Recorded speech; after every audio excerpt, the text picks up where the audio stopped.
जय जय रघुवीर समर्थ. समर्थ म्हणतात की माणसाचे 3 गुरु असतात. समर्थ म्हणतात की माणसाचे 3 गुरु असतात. पहिला म्हणजे अनुभव, आणि दुसरा म्हणजे कर्म, तर तिसरा गुरु म्हणजे प्रामाणिकपणा. आणि म्हणून समर्थ म्हणतात की कर्म हे आपल्याला लढायला शिकवत असतो आणि अनुभव हे आपल्याला जिंकायला शिकवतो. म्हणून समर्थ म्हणतात की कर्म हे आपल्याला लढायला शिकवतात, तर अनुभव हे आपल्याला जिंकायला शिकवतात, तर प्रामाणिकपणा आपल्याला कधीही आयुष्यामध्ये घाबरू देत नाही, असं समर्थांनी आपल्याला इथे सांगितलं. आणि म्हणून समर्थ म्हणतात की जसं जीवन जगण्यासाठी श्वास हा गरजेचा असतो, म्हणून समर्थ म्हणतात की जसं जीवन जगण्यासाठी श्वास हा गरजेचा असतो, श्वास नसेल तर आपण जगू शकत नाही. जीवन जगण्यासाठी श्वास हा अत्यंत गरजेचा असतो, तसाच विश्वास ही आयुष्य जगायला आणि तेवढाच महत्वाचा असतो, असं समर्थांनी आपल्याला इथे सांगितलं. तसाच विश्वास ही आयुष्य जगायला तेवढाच गरजेचा असतो, असं समर्थ आपल्याला इथे सांगतात. आणि म्हणून समर्थ म्हणतात की प्रतिष्ठा आणि धनाशी जोडलेली माणसे नेहमी तुमच्या पुढे उभी राहतील. म्हणून समर्थ म्हणतात की प्रतिष्ठा आणि धनाशी जोडलेली माणसे नेहमी तुमच्या पुढे उभी राहतील, पण जी माणसे तुमची वाणी, तुमचा विचार आणि तुमच्या आचरणाशी जोडलेली असतात. पण समर्थ म्हणतात की जी माणसे तुमची वाणी, तुमचा विचार आणि तुमच्या आचरणाशी जोडलेली असतात, ती मात्र सदैव तुमच्या पाठीशी उभेच असतील. ती लोक मात्र सदैव तुमच्या पाठीशी उभे असतील, असं समर्थांनी आपल्याला इथे सांगितलं. आणि म्हणून समर्थ म्हणतात की आयुष्यामध्ये समाधान शोधत चला. म्हणून समर्थ म्हणतात की आयुष्यामध्ये समाधान कुठल्या गोष्टीमध्ये आहे ते शोधायचा प्रयत्न करा. आणि म्हणून समर्थ म्हणतात की सुखाची यादी कधीही संपत नाही. म्हणून समर्थ म्हणतात की सुखाची यादी मरेपर्यंत संपत नाही. आणि म्हणूनच समर्थ म्हणतात की ठेस तर आयुष्यभर लागतच राहणार आहे. समर्थ म्हणतात की ठेस तर लागतच राहणार आहे, ती ठेच पचवायची हिंमत ठेवा, असं समर्थांनी आपल्याला इथे सांगितलं. आणि म्हणून समर्थ म्हणतात की कठीण प्रसंगात साथ देणाऱ्या माणसाची किंमत ठेवा. कठीण प्रसंगामध्ये साथ देणाऱ्या माणसाची किंमत ठेवा.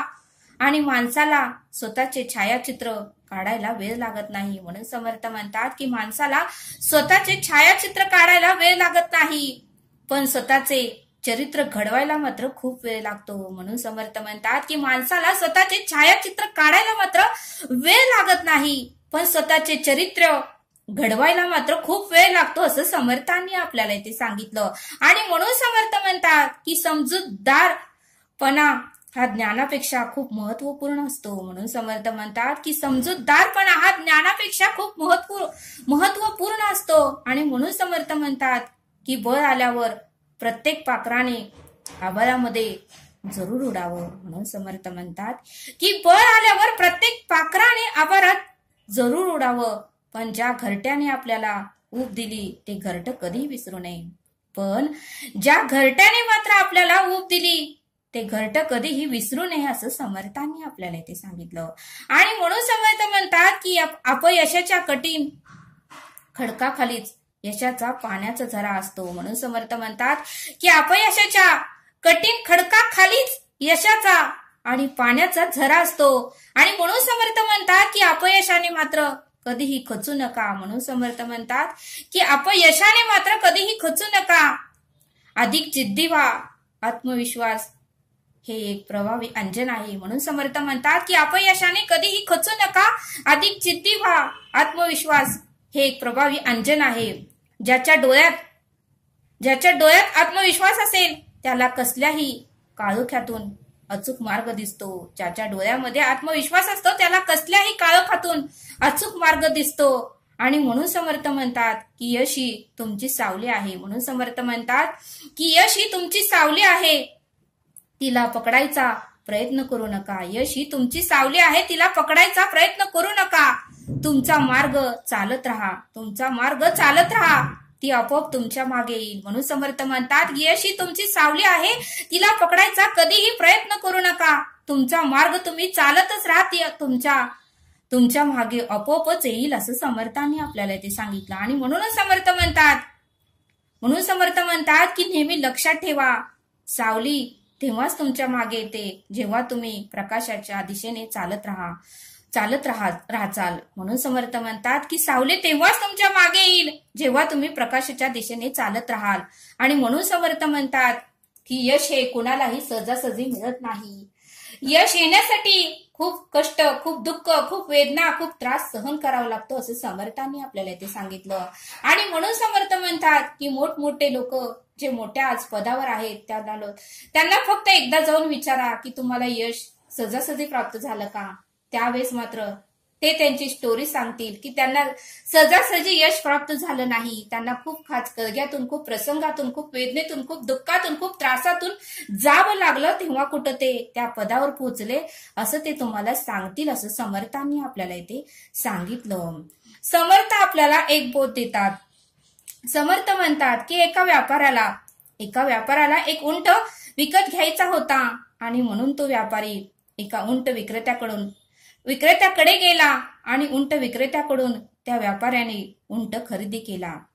त्या व्यापाऱ्याने उंट खरेदी केला आणि तो व्यापारी आपल्या घरी त्या उंटाला घेऊन आला. तो व्यापारी आपल्या घरी उंटाला घेऊन आला आणि आपल्या नोकराला सांगितलं की उंटाची स्वच्छता कर.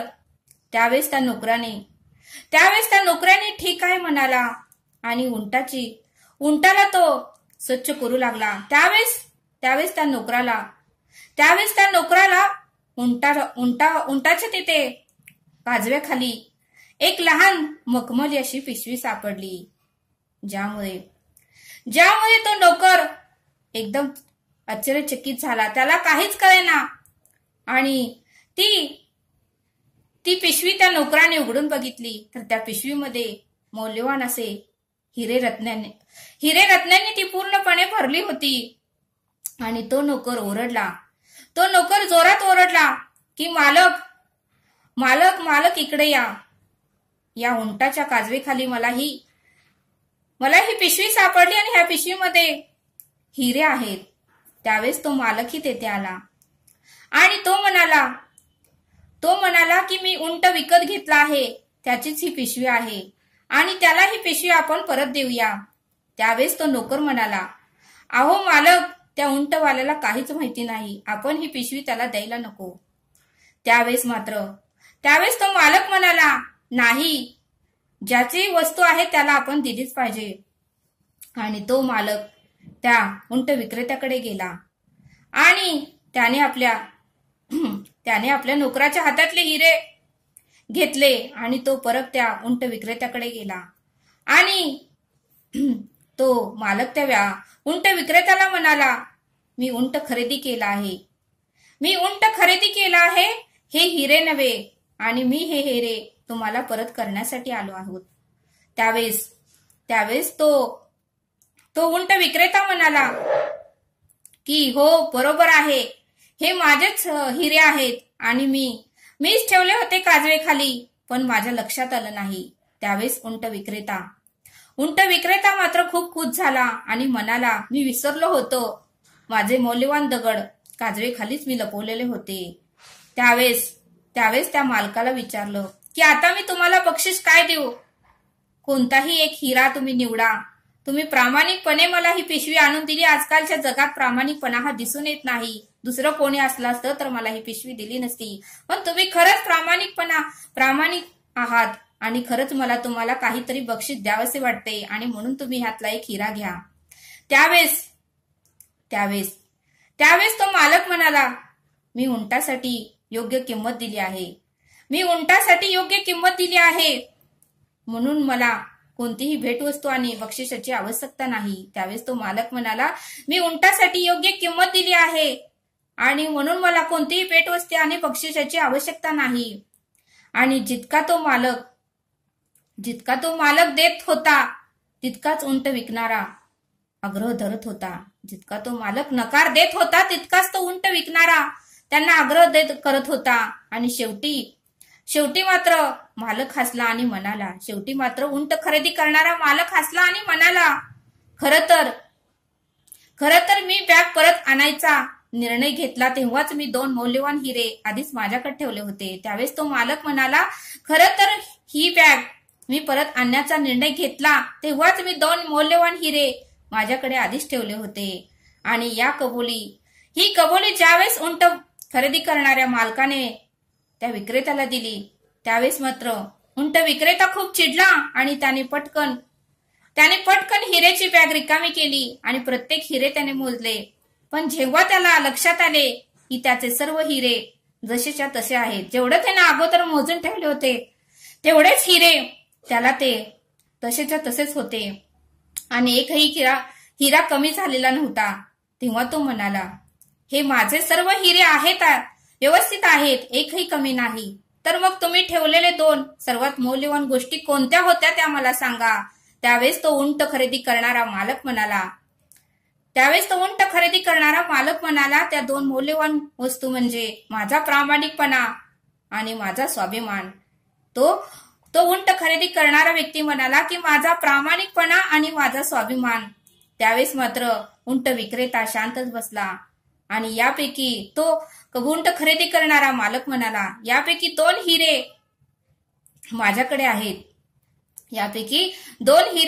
आहेत आणि तिसऱ्या हिरेची मला गरजच नाही.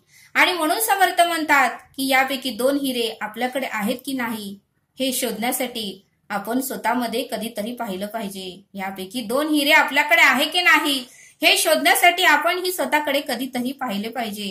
आणि म्हणून समर्थ म्हणतात की ज्याच्याकडे हे 2 हिरे आहेत, म्हणून समर्थ म्हणतात की ज्याच्याकडे हे 2 हिरे आहेत, स्वाभिमान आणि प्रामाणिकपणा, तो जगातील सर्वात श्रीमंत व्यक्ती आहे. ज्याच्याकडे हे 2 हिरे आहेत, स्वाभिमान आणि प्रामाणिकपणा, तो जगातील सर्वात श्रीमंत व्यक्ती आहे असं समर्थांनी आपल्याला इथे सांगितलं.